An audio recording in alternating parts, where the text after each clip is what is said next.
Hey guys, Frontwoods Farmer, welcome back to the channel. Today we're doing another episode on our $500 farm truck. For those of you that are not subscribed, we're going to do a whole series on this truck, just fixing her up. I'll show you guys something here. It wasn't inspected since 2015. That's when it was out. So yeah, it needs a lot of work, and we've been working on this here and there. I've been showing some pretty simple videos. We just did a how to replace a battery video. So this truck video will go along with a lot of how-to videos on vehicles. Sometimes it will, sometimes it won't. Today's probably one of the best videos that we're gonna make on it, because this is how, sorry about the glare from the sun. Let me get back here. This is how you change the transmission fluid on one of these trucks. Ours is a little bit burnt up. With our transmission that we have in it, I believe in the early 80s, they were all about 3 speeds. They had what was called like an A999, there's an A904, A727 transmission, which is the one I believe I have. Not 100%. We bought the filters a while ago. I've been meaning to get to this. But yeah, they were all 3 speeds. I don't think the 4-speed, like the, I think it was like an A518. I don't think that came out till later 80s. This is a mid to early 80s truck. You know, it's an 85, I think. Those were like the, even these are, I believe, referred to as the torque flight transmissions. There should be a sticker under your hood. VIN number, a few different ways you can figure out what transmission, bolt pattern by the pan. But we got one of our favorites here. Everything, if your transmission's, you know, acting up on you, I suggest this Lucas stuff. I'm not endorsed by it. I've used it for years and years.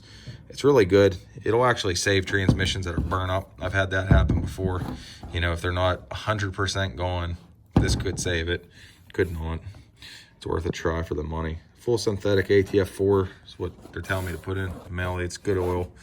ATP, this is our actual filter. It comes with pan gasket and everything. I think it was like $7 or $8. It was pretty cheap. Let me try to get you a number here. So if you need the number, you can pause that. It's the Auto Trans Filter Kit. That's ATP's number. So yeah, let's get to it. First thing you're gonna wanna do, we already had this truck warmed up.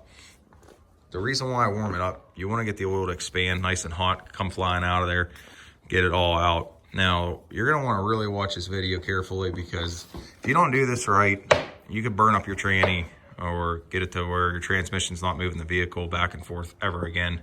So this you do at your own risk, but if you're having troubles, it's worth a shot before replacement or rebuilding. Let's get some of the safety stuff out of the way first. If you're using a jack, throw jack stands under it. Be smart. You know, if you're using sparks like a grinder near a gas tank, you know, I'm not responsible for any of your guys', you know, unsafe practices. It's a shame I even got to say it. We're safety glasses. So with that being said, let's get to the truck. Next step you're going to want to do is chalk your wheels. And just a quick reminder, you're going to want to make sure that your truck's in neutral, and you want those wheels chalked, and you want to get that torque converter and that tranny working and warm up all your fluids. That way you get almost all of it to come out into the pan. We got our pan under our pan. It's kind of funny, but yeah, we got our drain pan under our transmission pan. Let me see what size I'm using. It is a 13 millimeter, so I don't know the American size. I just got my socket set out, so it was just easier to grab. Got my ear ratchet. I'm gonna start taking these bolts loose, and then I'll show you how to split the pan. If it won't come down, you just get a screwdriver. You kind of pry it in there and just pop the pan down.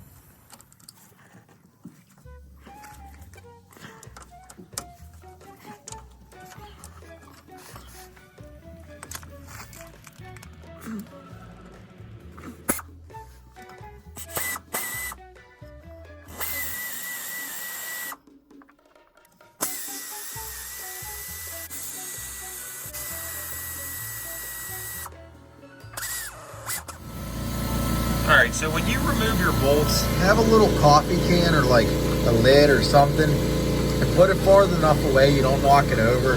Because in these stones, it's really easy to lose bolts. So if you're doing it on that or pavement, you know, they kind of tend to blend in, and then next thing you know, you're gonna buy another bolt.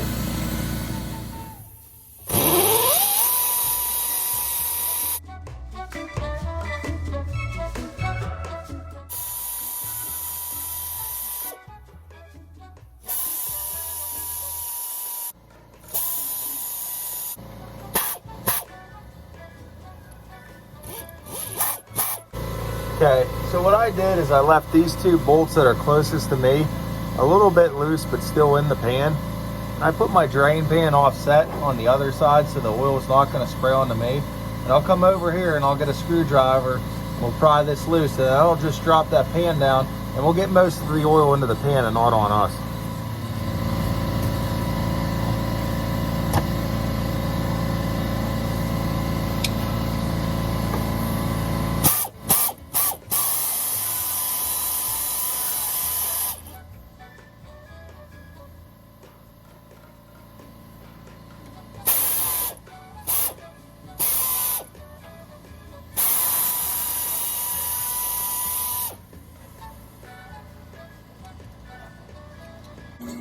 Next step you're going to want to do is you're going to want to get all this old gasket material off. Clean your pan out real good. If you have a parts cleaner like this, they're really handy. If not, some brake cleaner. Make sure you wear gloves because that stuff's harsh on your skin. Brake cleaner, choke cleaner. You're going to want to spray this pan out, get all this gasket material off and ready for the new gasket.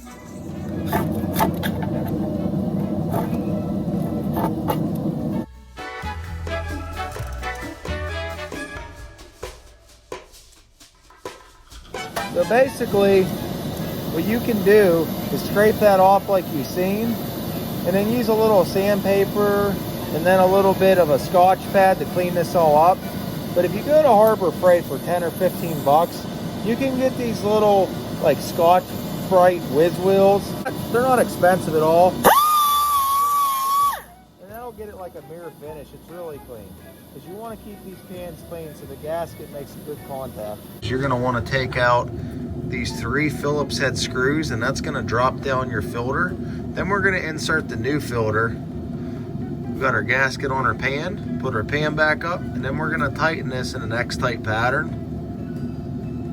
And I'll give you the torque settings to do that in inch-pounds, but we just use a little 3/8 ratchet, and we just go close to the head of the ratchet and tighten them up so we don't break anything. Because you got to remember, this is an aluminum housing most likely, and it'll strip the threads out. And then I'll show you how we're going to fill it up.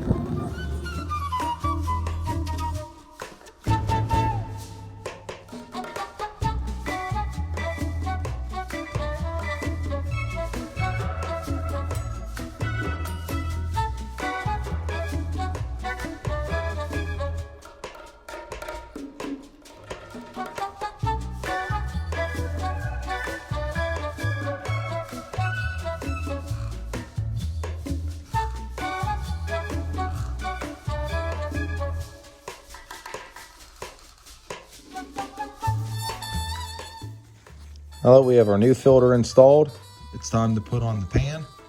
So we just lay our gasket out like this. Now, if it was warmer out in summertime, I would put a thin coat of RTV around this gasket on both sides and stick it up into the vehicle.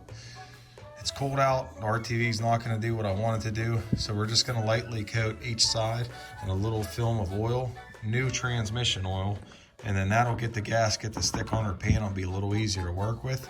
We'll line up each hole, and then what we're gonna do is go into like an X pattern, and you wanna basically make sure this pan goes on evenly so you get no leaks.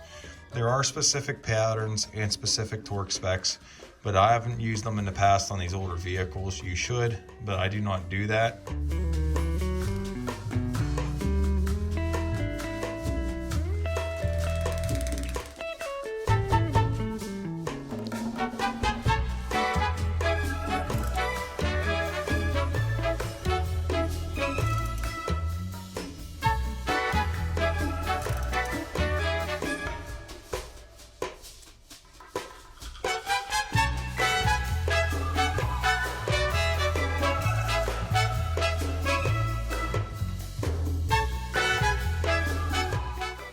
Now it's time to go get the oil filled.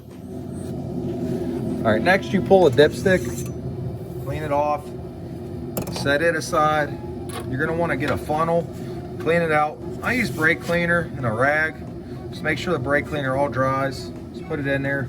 Like we said earlier, we're gonna add a bottle of Lucas, but it's pretty cold right now, so we'll add a couple quarts of our ATF, then we'll throw our Lucas in. And you're gonna wanna keep checking your dipstick, and as it fills, This is why you chalk the wheels. You're gonna put it in neutral, start the vehicle, and what that does is that gets the torque converter, all the fluids going through the transmission, and your fluid levels are gonna go down. So you're gonna have to keep periodically checking and then filling.